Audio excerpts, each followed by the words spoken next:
Hey everybody, this is a study guide for the Chapter 28 test. Watch it as many times as you need to.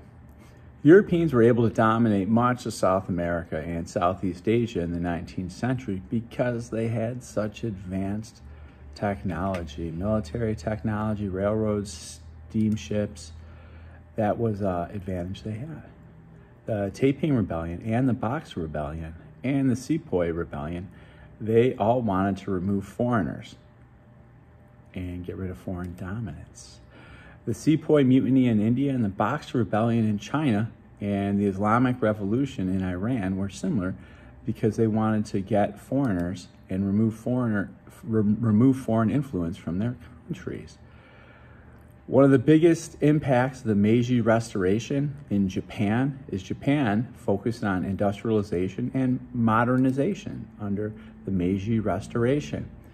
Now, the Suez Canal and the Panama Canal help trade. There's also the Straits of the Dardanelles because they also are strategic waterways and they help trade also.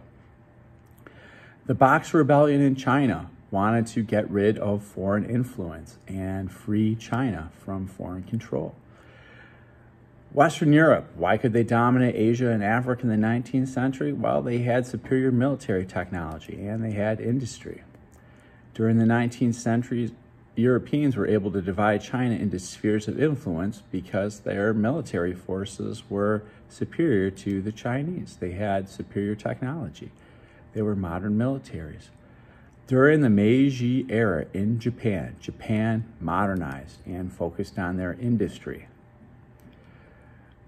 Now, in Latin America, power was traditionally held by military leaders, sometimes known as caudillos. In the 1880s, a major cause of European imperialism was they needed raw materials and they wanted to expand their markets for their factories. Also, in an attempt to modernize Japan, the Meiji government, they studied Western technology and Western institutions and brought it back to Japan to modernize quickly.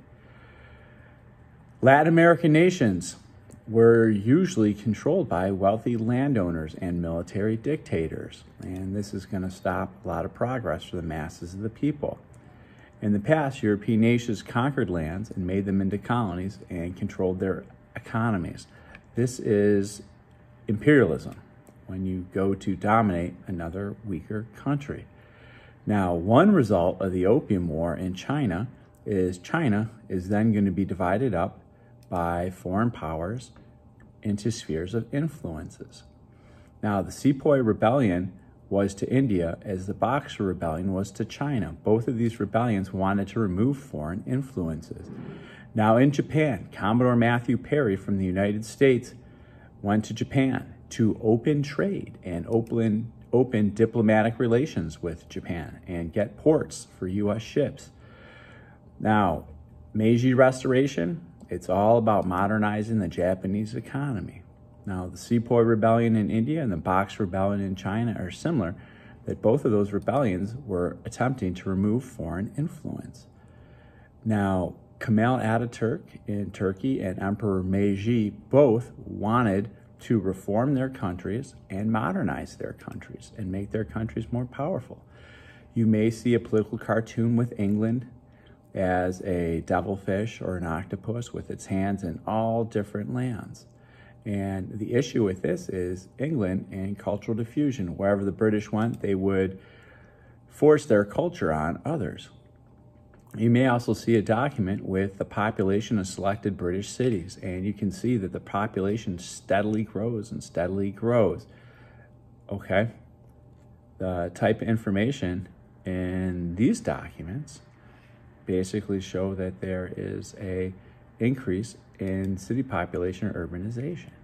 You may see another document where there are angry workers smashing machines, and this is going to be a reaction against technology, as seen in the Industrial Revolution. Some people wanted to stop machines taking people's jobs. Now, loss of cultural identity, development of infrastructure, access to healthcare, and a challenge to religious beliefs. An enduring issue associated with these would be impacts of colonialization. The scientific revolution popularized the idea that 1, understanding is a result of observation and experiments. That would be science. The effect of strike upon the capitalist and upon the working man. You'll see that political cartoon. And this is basically showing laissez-faire ideas in government.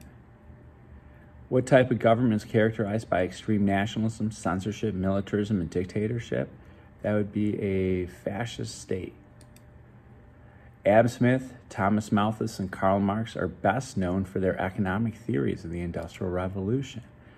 And a 19th century British group would object to government regulations in business. That would be laissez-faire capitalists. They wanted no government regulations in business.